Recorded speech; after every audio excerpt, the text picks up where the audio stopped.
reconhece a importância da saúde mental materna, sabe?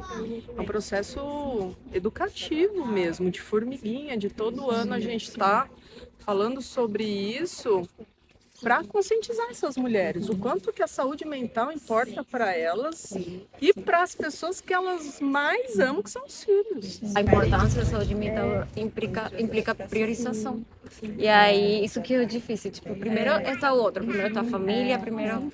E aí fica difícil, porque Em a alguns sociedade... momentos eu acho que isso bate muito com um lugar mentalmente dentro da cabeça da mãe, de um lugar egoísta, né? Nossa, se eu tô indo para pensar em mim, eu sou egoísta, enquanto na verdade é o contrário. Se eu tô indo pensar em mim, cuidar de mim, automaticamente eu vou ter uma melhora de cuidado para quem tá ao meu redor. E vou voltar com mais amor. Isso. Com saúde para a família, para os filhos. É uma quebra de paradigma, né? E é entender assim, que o que sustenta a mãe é a mulher, né? Se a gente não tiver espaço para isso. Então, saúde mental materna, você está falando de impacto, saúde pública, impacto social, impacto econômico, né? Porque quanto que é o gasto anual com saúde mental? Mas de novo, é um processo educativo, bem de formiguinha. E o quanto que a qualidade do cuidado vai impactar em muitas coisas, né? Num primeiro momento, diretamente com aquela criança. Daí, indiretamente, em muitos outros pontos, né? De todo o funcionamento daquela família, de todo o funcionamento da sociedade, de todo o funcionamento da economia. É complexo, né? São muitas camadas. É uma cebola, né? Então, ele é um servir e precisa ser um servir que transborda de mim, né? Então, assim, eu só entrego para o outro aquilo que eu tenho, que transborda, né? A gente aprende de que esse servir precisa ser uma doação. Então, eu entrego o que eu tenho e vai para o outro e eu fico sem. Né? E quando eu começo a olhar, então, rompendo essa questão do egoísmo, rompendo essa culpa, eu me cuido para que esse meu autocuidado aqui, né, que é a base do meu amor próprio, possa transbordar e vir rompendo, né, alimentando essas minhas outras relações. Né? E meus filhos entram com isso, minha família entra com isso. Justifica assim, ó. Então, muitas vezes me convém adoecer, porque quando eu tô de cama, quando tem um sintoma físico aparente, então assim, um remédio eu preciso, porque é extremamente necessário. Aí é válido e aceito pela sociedade válido, que outra pessoa se responsabiliza. Agora eu ir ter um tempo meu, eu ter buscar esse grupo de apoio para eu trabalhar a minha escuta, para eu receber esse colo, esse acolhimento, ou para eu ir, que seja para uma terapia, para qualquer outro momento, outra ação que seja para o meu bem-estar, aí, opa, não. Daí não, né? Daí já tô gastando. Isso não é investimento, daí já é um gasto desnecessário, supérfluo, né? É um olhar bem distorcido que a gente tem. É visto às vezes como se a mulher está cuidando dela mesma. Isso parece que para a sociedade implica que ela está negligenciando o outro. Verdade, futilidade, só cuida da casca. Sabe? É uma coisa assim que tipo, parece só tá cuidando do externo, né? Na verdade, não. Mas eu acho que isso é um olhar nosso que nos destrói. Eu acho que é a mulher que carrega muito isso, assim, sabe? De falta de permissão, de cuidar de si. Ou quando a gente faz para nós, é porque a gente leva tá num extremo. A gente tá lá num fundo de poço, assim, sabe? Num desgaste tão grande, num desleixo tão grande conosco que a gente fala, não, agora eu mereço. Como se esse merecimento só fosse porque não olhei para mim por tanto tempo, então agora é minha hora. Não, a gente precisa, né? Eu que é a partir de mim que foi tudo. Então eu preciso estar muito bem cuidada, né? Mas é uma permissão para a gente ocupar esse nosso lugar mesmo, né? De que assim, não, isso aqui é meu, eu mereço pelo meu amor próprio, por ser quem eu sou e por saber que daqui sai tanta coisa maravilhosa que depende de tantos outros, né? Então, esse merecimento, quem tem que romper essa bolha é a gente, né?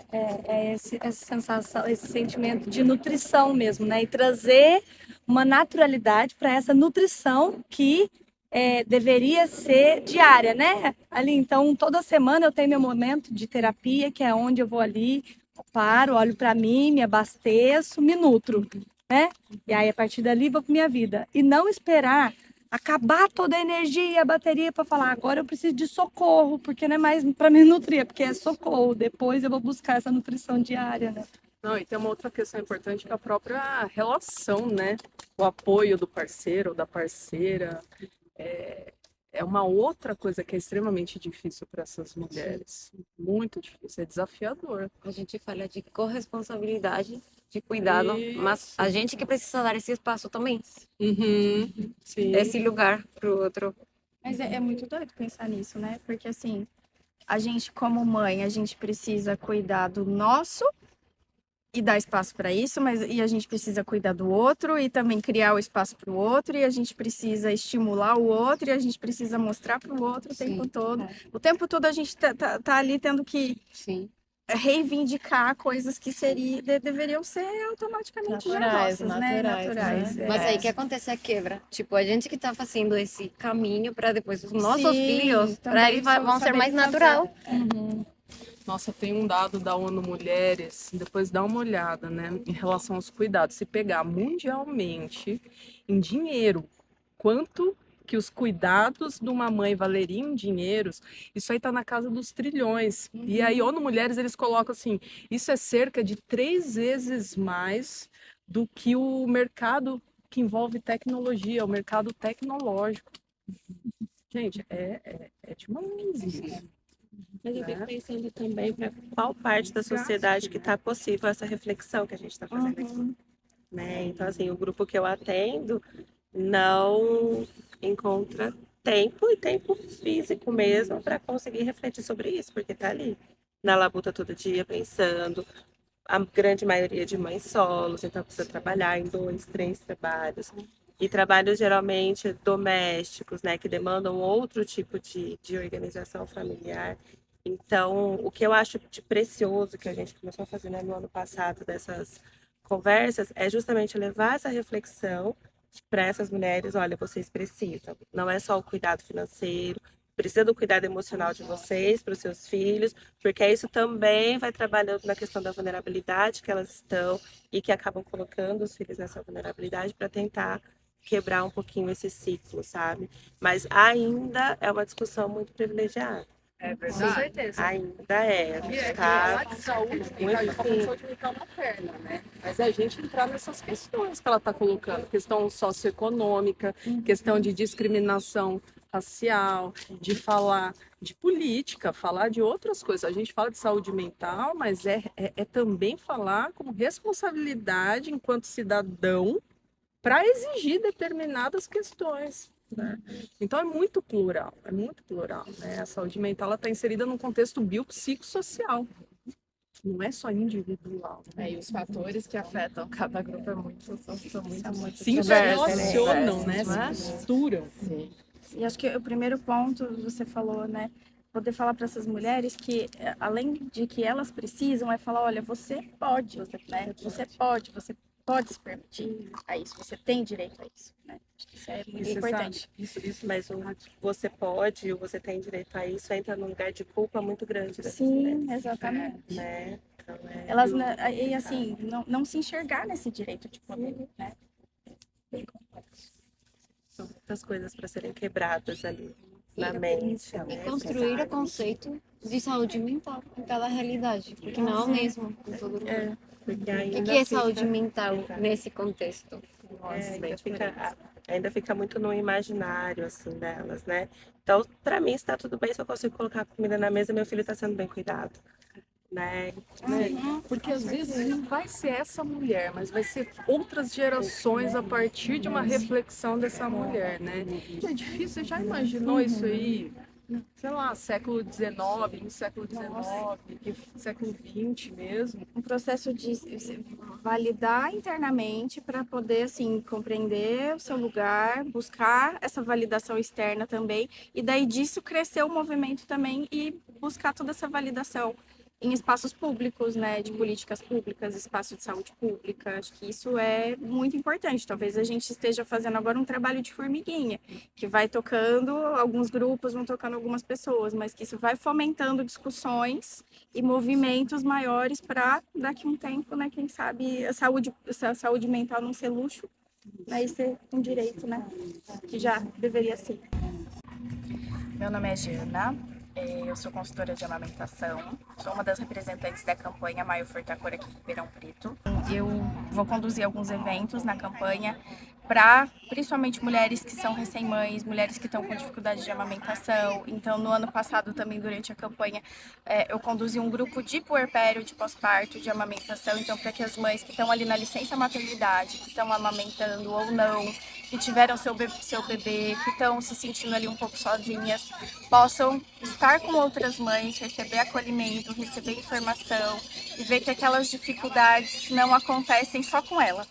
Meu nome é Marina Borges, eu sou assistente social, mestre em serviço social e eu vou comandar uma ação no Maio Furtacor que vai falar sobre dupla maternidade. A gente vai falar sobre as possibilidades de maternidade sendo um casal de 2 mulheres, então desde fertilização in vitro, inseminação artificial, adoção também, o método roupa, que é uma possibilidade dentro da FIV ou da inseminação. E também vamos discutir um pouquinho sobre as dificuldades, os desafios de se conviver num casal de 2 mulheres e desses papéis de gênero, assim, que invadem os nossos relacionamentos e os nossos casais, mesmo sendo 2 mulheres. Por que a gente espera coisas de homens, por que a gente espera coisas de mulheres e por que isso se repete mesmo quando não é um homem com uma mulher, né? Então, comecei a pesquisar sobre isso e fui vendo que tem muito a ser desconstruído ainda, que é muito uma construção social e que transcende, né, todas as nossas conjunções de casais, né? Então a gente precisa realmente discutir sobre isso para quebrar esses padrões, porque há uma repetição muito grande e que perpassa a questão do gênero, mas vai muito além disso também. Tá bom? Bebe depois um pouco de aguinha que a gente não trouxe. Olá, meu nome é Juliana Dionísio, eu sou assistente social. Nessa campanha, né, do Maio Furtacor, eu tenho realizado um trabalho na comunidade locomotiva, com o apoio da Casa da Mulher. E ali a gente tem feito rodas de conversa para falar sobre a maternidade, paternidade e sobre a parentalidade, entendendo nesse contexto de que uma comunidade inteira é necessário para a criação dos filhos. E tem sido bem desafiador, assim, ouvir as dificuldades que essas mulheres têm na criação dos filhos, todos os atravessamentos que elas têm enquanto sociedade, a questão racial, a questão do emprego, né, os atravessamentos financeiros, as dificuldades que a vulnerabilidade, né, de morar numa comunidade traz para elas. Então a gente vê muitas camadas, né, da questão social ali dentro. Porém, a gente também consegue ver esse espírito de comunidade nessa criação. Essa questão, né, do uma mãe puxa a outra, ali é muito claro. E elas fazem isso no dia a dia ainda sem perceber. Então, é a vizinha que cuida para a mãe poder trabalhar, é um outro que vai buscar na escola, é aquele que fala, não, eu posso dar uma bronca nessa criança porque eu estou vendo o que está acontecendo. E tudo isso sempre nessa união muito grande. Nesse ano a gente conseguiu ter a presença de pais junto também para falar como que é a experiência deles com a paternidade e todas as dificuldades, porque aí entra nessa questão do machismo, né, os atravessamentos de violência que acontecem na criação de filhos negros e tem sido muito interessante.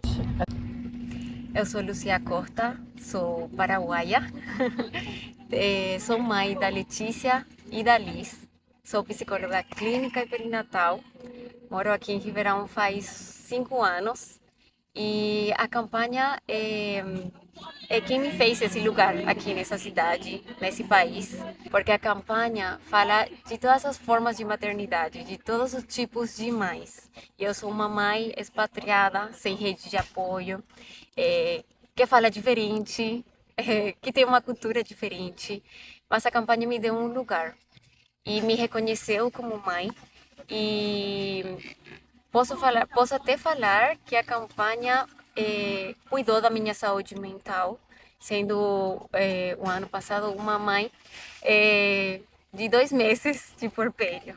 Então, todos os eventos da campanha me cuidaram esse tempo em que eu estava me construindo como uma mãe de segunda viagem.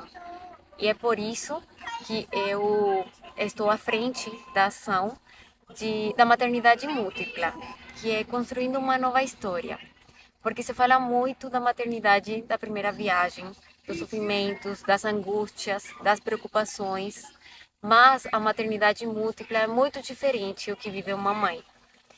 Uma mãe atravessa por outras questões viver outras angústias, preocupações, medos que tem a ver com o bebê que está vindo, mas também tem muito a ver com a criança que está crescendo ao nosso lado. Então, são outros os medos e as questões. Então, se precisa falar disso, precisa um espaço disso, precisamos ter amigas e outras mães, outras referências, porque não é a mesma a que a gente constrói com o primeiro filho. Precisamos construir uma nova maternidade. Então, espero vocês no evento, no sábado 18 de maio, no Espaço Brincar. Vou estar com a pediatra Sabrina Boni, falando sobre a maternidade múltipla, essa construção de uma nova história.